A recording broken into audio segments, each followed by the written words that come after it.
কম মশলায় এত সুন্দর একটা মাছের ঝোল যে কি বলবো। তো সেদিনকে মাছ আমাদের রিং পিস করে কেটে নিয়ে এসেছিলো। দেখো মাছের পিসগুলো কত বড় বড়। তো আমি মাছগুলোকে ভালো করে ধুয়ে লবণ হলুদ মেখে নিয়েছিলাম, তারপরে খুব ভালো করে ভেজে নিয়েছি। ওই ভাজার তেলেই আরেকটু তেল দিয়ে কালো জিরে ফোড়ন দিয়েছি, আর ছোটো ছোটো বড়িগুলোও দিয়ে দিয়েছি।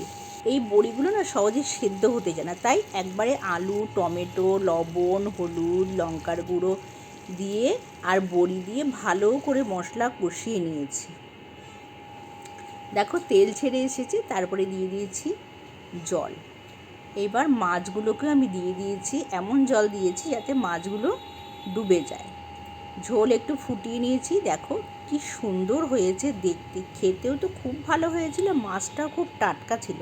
তো তোমাদের কেমন লাগলো অবশ্যই কমেন্ট করো। আজ আসি, টাটা।